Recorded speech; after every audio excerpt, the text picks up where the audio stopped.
So this is going to be a multi-part series on simplifying wind. There's many variables in the precision rifle sport, and one of those variables we can't control is wind.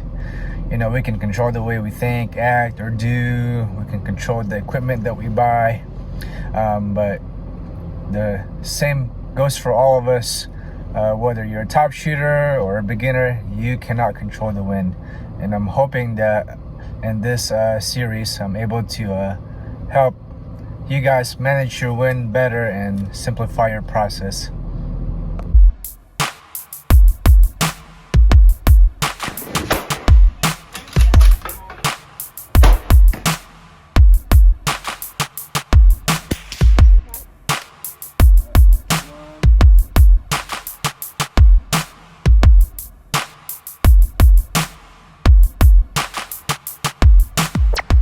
This video assumes that you understand the basics of running a Kestrel, how to set up your gun profile. If you need a YouTube how to set up a Kestrel, I recommend Panhandle Precision's channel. He's got some good YouTube videos on how to set up your Kestrel and understanding the basics of it. And we're also going to assume that you're self-aware enough to be able to recognize whether you're missing because of the wind or because of your stability. Because if you're missing left, right, up or down, and you're not stable, it's probably not because of the wind that you're missing. It's probably because of your fundamentals. These videos also assume that you understand how to get a proper 50-yard zero for rimfire or 100 yards for center fire, and how to get your own dope. But for this video, we're focusing mainly on wind, so I'm assuming that you guys already know how to get a good elevation out to distance. Most of our focus will be on PRS rimfire because that's what I mainly shoot. I occasionally dabble in center fire, but we're going to be focusing mostly on rimfire as our application. But that doesn't mean that these principles can't apply to center fire. You can definitely apply these principles to center fire. These are also going to apply to targets 300 yards and in. For targets that are beyond 300 yards, I utilize a different principle, but most of the matches that we're running in PRS rimfire, at least here in Texas, are within 300 yards. We do get the occasional 400-yard targets or 350-yard targets, but it's mostly within 300 yards. So for the purposes of this video, our target is going to be at 100 yards with a top view, as if you're looking from the top, looking from the sky down, and the target is going to be a 0.3 mils wide or 1 MOA. These little hashes up here are going to be 0.1 mils wide each, and we're going to be using the clock instead of using degrees. We may use some degrees, but mostly going to be using clock for the wind. Also, when we refer to wind direction, we're going to be talking about where the wind is coming from. So if this is pointing at 9 o'clock, that means the wind is coming from 9 o'clock. If this is pointing at 11 o'clock, that means the wind is coming from 11 o'clock. So this is not representing where the wind is going to, but where it's coming from, because that's what we mostly use. And we're going to be using a lot of mils because we mostly use mils in our PRS competitions. So pretend that the wind is coming from 9 o'clock at 10 miles per hour from 9 o'clock. So it's moving left to right. And this is our shooter right here. And this is our 40 grain bullet, because we all know that the case also goes out of the barrel, right? According to the movies.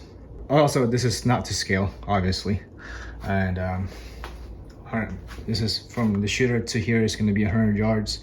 So let's pretend that the wind is coming from left to right at 9 o'clock. So from the shooter, by the time it gets to 100 yards, it's going to push that bullet 1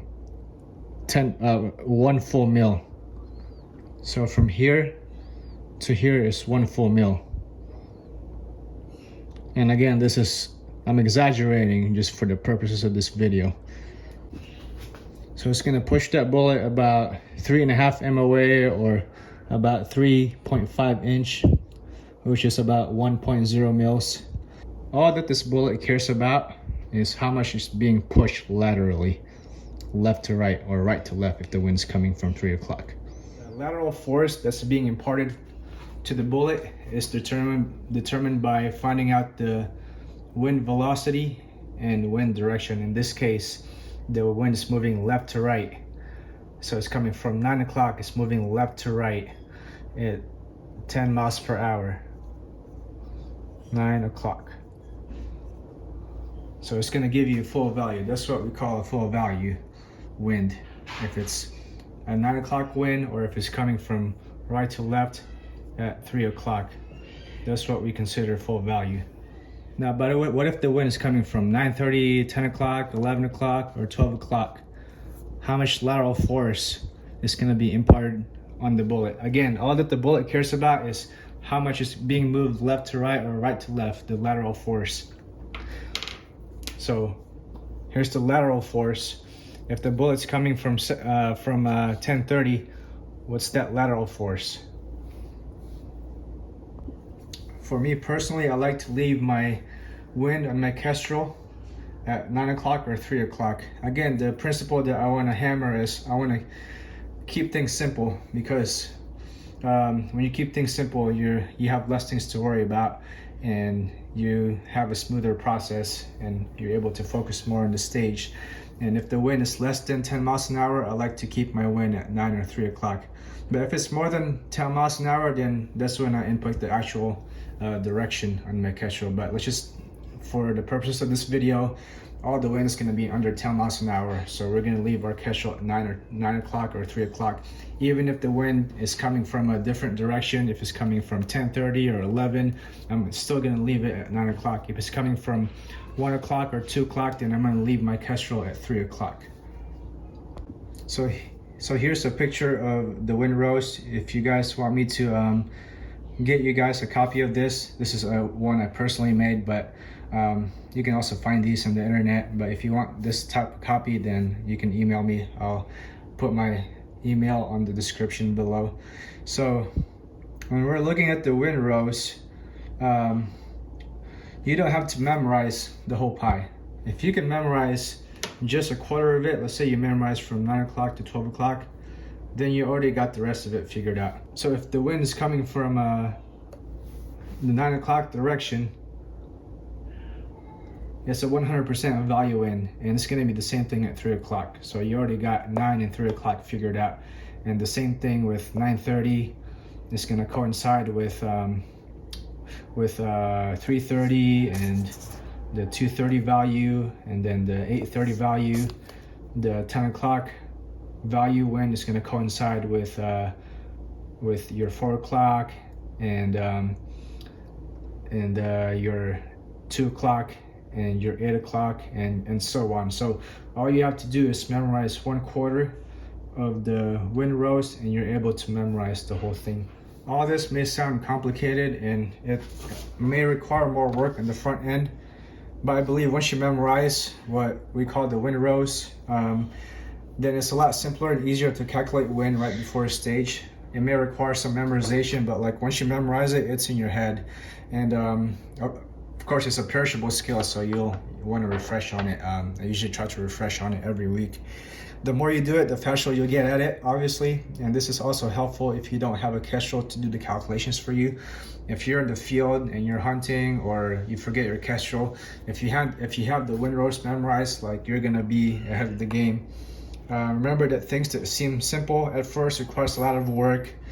We have some skilled musicians at our church, and they make it look very simple. But the reason that it's simple for them is because they've already done the work on the front end.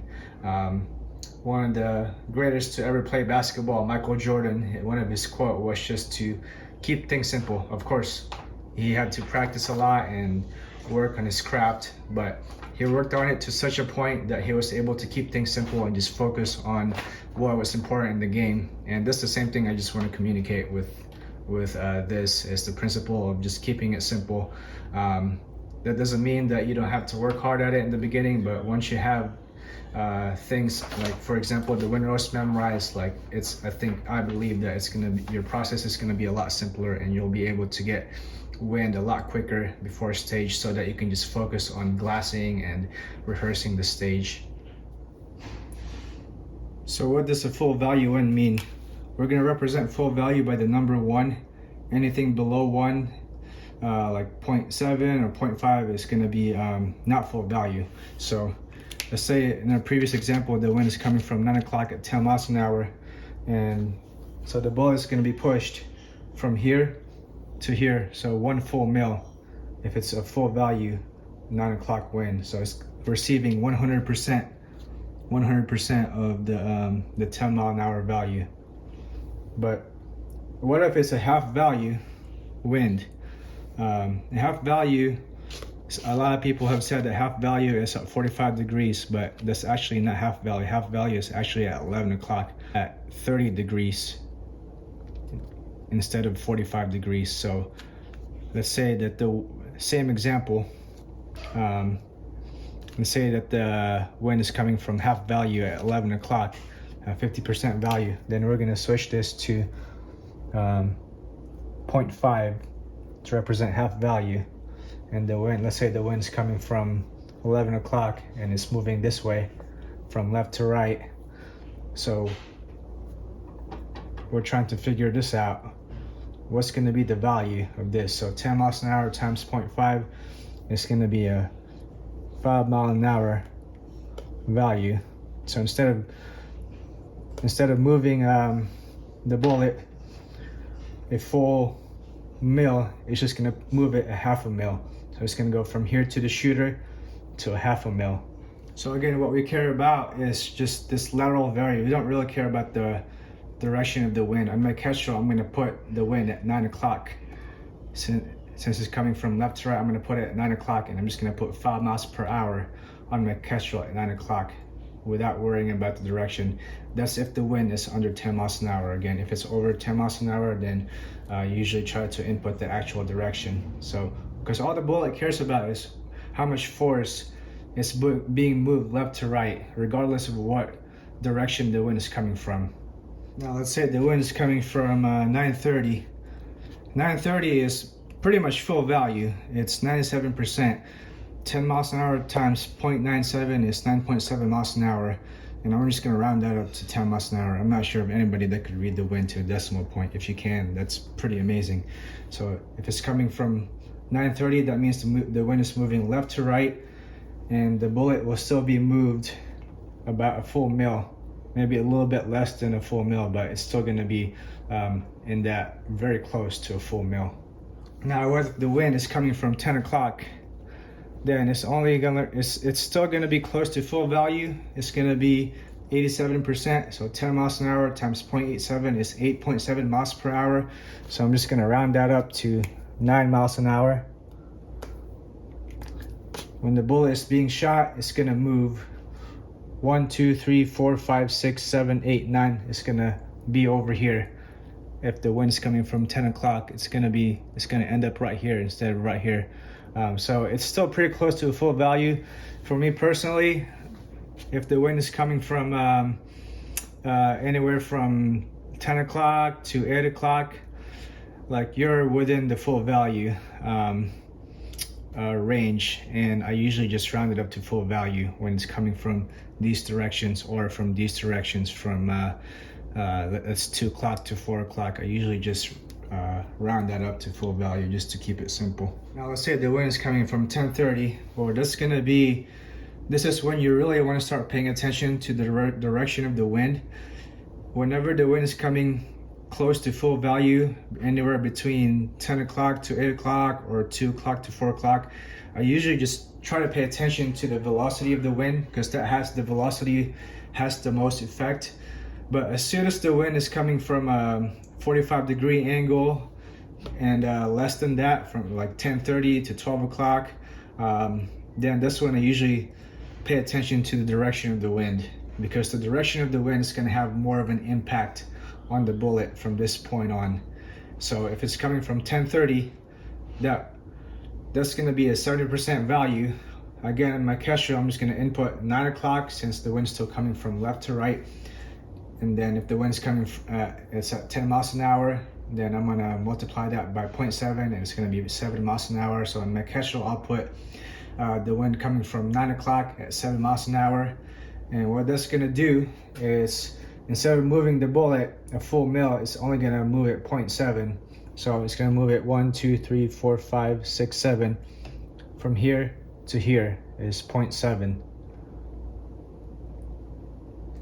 So it's gonna be a 0.3 difference from full value. This is gonna be full value, and then it's gonna end up over here at 1030. Again, once you memorize this, then you also know that that 430 is a 70% value, and a 130 is a 70% value, or 730 is a 70% value. So just memorize 1/4 and you should be able to get the rest of it. Now, what if the wind is coming from 11 o'clock? Then it's only going to be a 50% value. And if it's still at 10 miles an hour, I'm using 10 miles an hour because that's the easiest way for me to give this example.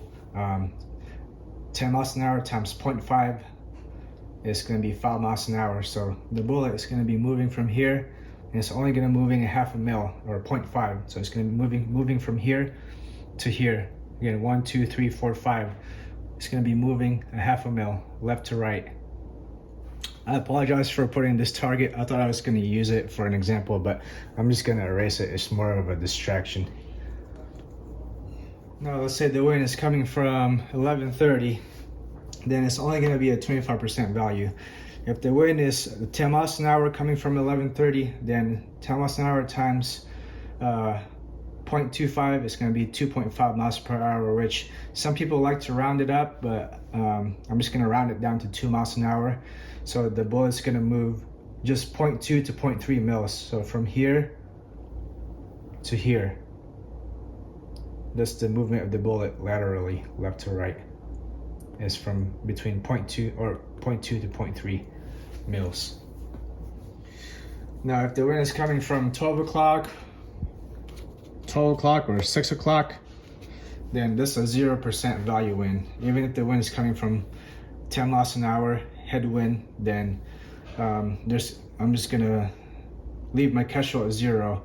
And if you just have to worry about spin drift, and you can find that out by inputting your twist and bullet length in your Kestrel. I'm not going to go into detail on how to do that, but you can.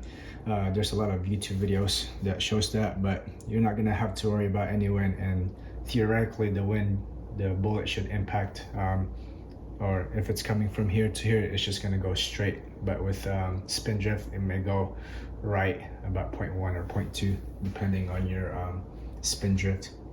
So whenever the wind is closer to full value, the wind direction doesn't really matter as much. The wind velocity is really what's gonna matter more.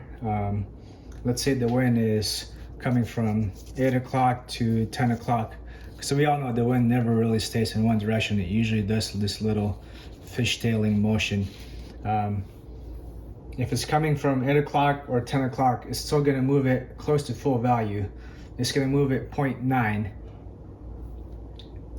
and if it's coming from full value wind, then it's going to move it 1.0 mil. So the difference here is only 0.1. That's it. So anything from 10 o'clock to 8 o'clock, or the other way at 2 o'clock to 4 o'clock, I'm just going to count that as full value, just to keep it simple.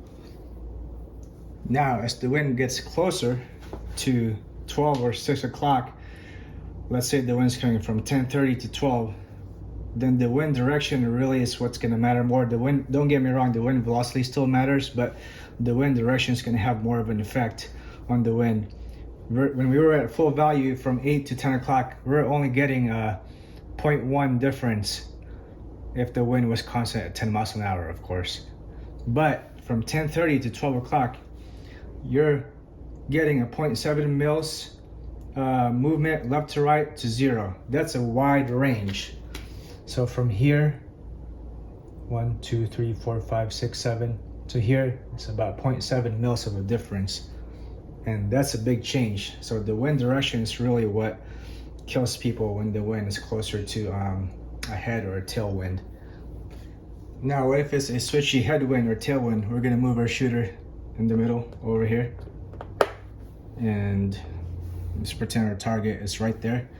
So you're getting the difference with 11 o'clock to 1 o'clock, which we encounter a lot. And let's say the wind is switching from 11 o'clock to 1 o'clock back and forth. This is when it's very tricky and frustrating, because you're getting a 0.5 right wind when you're shooting at 1 o'clock, or a 0.5 left. That's basically the whole possibility for the 10-mile-an-hour wind, switchy 11 o'clock to 1 o'clock wind. So your bullet's either gonna land here or anywhere in between. And if your target is not wide enough, like, you're either gonna miss right or left. And that's why it's very important in these type of winds, head or tail winds, to read the mirage right before you shoot and in between shots, because a lot of times the wind will switch on you in the stage. And if you can read the mirage and catch the switch, then you'll be within the plate. I think I'd rather have a full value 20 to 25 mile an hour full value wind than a switchy 10 to 15 mile an hour head or tailwind. And this is what makes a head or tailwind very tricky. And because if I'm shooting full value 20 to 25 miles an hour, and if the wind is consistent, usually your correction, the possibilities of your correction is not going to be as much as if it was a head or tailwind. So if you've made it this far in the video, I congratulate you. I know it's very technical and a lot of information, but the second part is going to be more application and how we can apply it to our stages. So stay tuned for the next one. Thank you for watching.